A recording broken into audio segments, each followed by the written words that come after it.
Internautas que acompanham o Centro Espírita Caminho de Luz. Vamos a mais um programa Refletindo com Emmanuel. Nós estamos, nesse momento, analisando a obra Caminho, Verdade e Vida, psicografada por Francisco Cândido Xavier e trazida a nós pelo Espírito Emmanuel.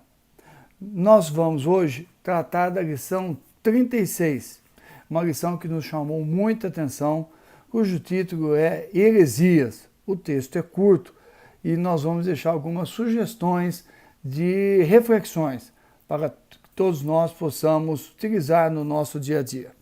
Vamos lá, o texto evangélico diz assim: e até importa que haja entre vós heresias, para que os que são sinceros se manifestem entre vós. Está na primeira epístola de Paulo aos Coríntios, no capítulo 11, no versículo 19. Vamos ao texto de Emmanuel. Recebamos os hereges com simpatia. Falem livremente os materialistas. Ninguém se insurja contra os que duvidam. Que os descrentes possuam tribunais e vozes. Isso é justo. Paulo de Tarso escreveu este versículo sob profunda inspiração. Os que condenam os desesperados da sorte não ajuizam sobre o amor divino, com a necessária compreensão. Que dizer-se do pai que amaldiçoa o filho por haver regressado à casa enfermo e sem esperança? Quem não consegue crer em Deus está doente. Nessa condição, a palavra dos desesperados é sincera, por partir de almas vazias, em gritos de socorro, por mais dissimulados que esses gritos pareçam, sob a capa brilhante dos conceitos filosóficos ou científicos do mundo. Ainda que os infelizes dessa ordem nos ataquem, seus esforços inúteis redundam a benefício de todos, possibilitando a seleção dos valores legítimos na obra iniciada. Quanto à suposta necessidade de ministrarmos fé aos negadores, esqueçamos a presunção de satisfazê-los, guardando conosco a certeza de que Deus tem muito a dar-lhes. Recebamo-los como irmãos e estejamos convictos de que o Pai fará o resto. Esse texto, ele mostra para nós, ele sugere a nós a compreensão com a figura daquelas pessoas que são chamadas hereges por não terem fé, por serem agnósticos, alguns ateus, outros descrentes, outros agressivos, materialistas, hedonistas, né? No sentido de ser herege por não comungar dos nossos ideais, do nosso pensamento. Então, há muitas pessoas que vivem assim, foram educadas assim, foram criadas assim. Pessoas que tiveram acesso a determinadas escolas, e não só no Brasil eu estou falando do mundo inteiro. Onde nós olhamos, por exemplo, para a Ásia, nós temos bilhões de pessoas na Ásia que não sabem nem da existência de Jesus de Nazaré. Foram criados sobre propostas filosóficas de Lao Tse, de Confúcio, de Bhagavad Gita, de outras tantas propostas, e muitas delas materialistas ou baseadas na natureza, em posições de posturas místicas, esotéricas, e por aí vai. Então nós temos inicialmente a postura de rechaçar essas pessoas. Nós temos pessoas convivendo conosco extremamente materialistas, não têm noção nenhuma de valor religioso, não reconhecem Deus e não reconhecem Jesus. Então o texto vem nos chamar a atenção, o texto de Paulo, para o cuidado para tratar com essas pessoas. E ele no primeiro parágrafo ele diz que nós devemos recebê-los, deixa eles falarem, escrevem jornal, fazem peças, gritam na televisão, nas mídias, né? Porque eles precisam de tribunais e vozes, ele diz, né? Diz que é justo.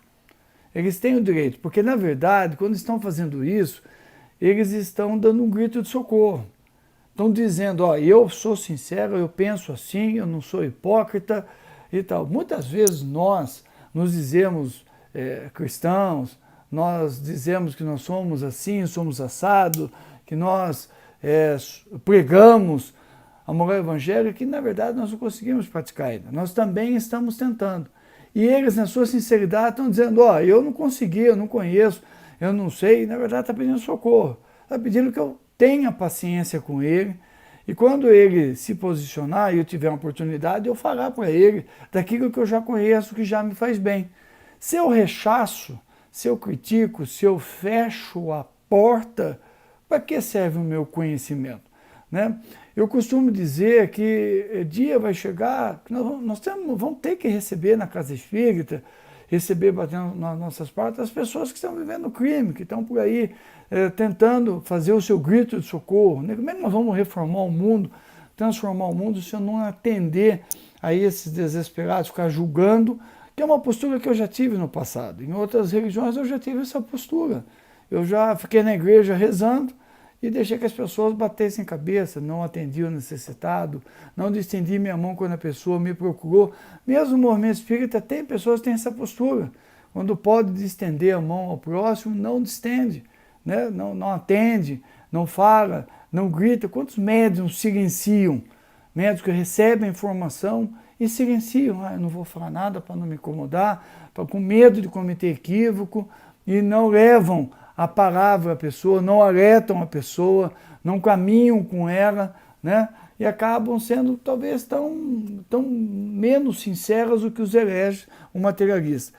Então, quando eu condeno esses desesperados, eu estou faltando com o amor divino. Eu realmente não entendi a proposta do Cristo, né? Por isso que a fala de Paulo de Tarso é inspirada. Porque isso não serve só para os espíritos encarnados. Isso também serve para os nossos desafetos, os inimigos do Cristo que estão por aí, que estão nos atacando, estão se aproveitando das nossas deficiências, estão trazendo certos prejuízos para nós, mas estão gritando, pelo amor de Deus, me ajude, né, me socorra.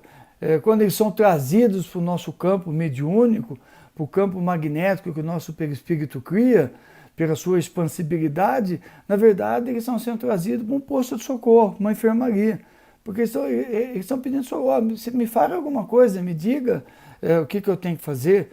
Primeiro ele me agride, me ataca, me prejudica, mas quando eu começo a dizer a ele, mostrar a ele resiliência, resistência, eu estou tendo amor por ele, né? Eu não estou rechaçando. Quantos médiums, as pessoas rechaçam esses espíritos, não dão passividade a esses espíritos, não suportam esses espíritos do seu lado, porque dizem que são ser encaminhados, precisam ser retirados aqui, precisam ser colocados não sei aonde, como se fossem, vamos dizer assim, leprosos, contaminados. E não é essa a proposta. A proposta é eu ter ele comigo. Eu vou ter prejuízo? Eu vou ter prejuízo. É mais difícil viver com isso? É mais difícil viver com isso. Né? Aquele coração disparado, uma certa depressão, uma certa falta, uma certa azia, um certo mal-estar, tudo isso faz parte desse processo. Mas é um ato de amor eu suportar até o momento que ele seja encaminhado. Seja no momento que eu esteja fazendo uma leitura do Evangelho, seja porque terá acessado os motivos para os quais eles estão comigo, seja porque eu consegui conversar com eles, encaminhá-los, não se sabe como. Mas em algum momento talvez eles sejam encaminhados e vão agradecidos a nós por termos suportado-os conosco.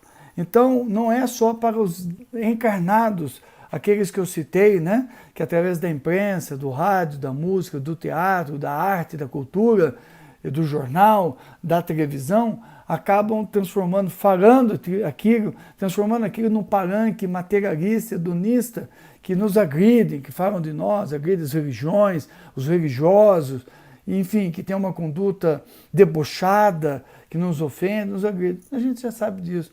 Mas a gente vai convivendo com eles e vai tendo esse cuidado, né?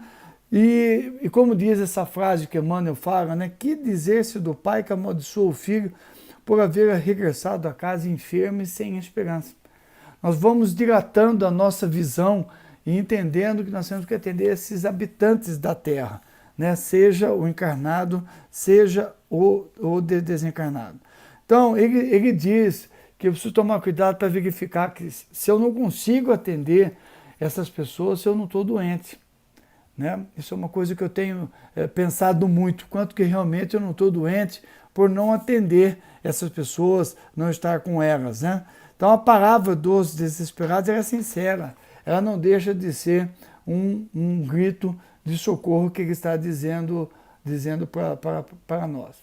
Então a partir do ataque deles, eu vou fazendo uma seleção dos valores que eu tenho, o confronto do que eu penso com o que eles pensam, eu vou fazendo um choque dos meus valores que eu tenho hoje, o que eu estou tentando adotar, com os valores deles. Então, nesse momento, ocorre uma seleção. Isso me serve, aquilo não me serve. Da mesma forma que ele que choca comigo também sai reflexivo. Puxa, eu não tinha pensado por esse lado. E eu vou abrindo um pouco as portas para que ele possa entender.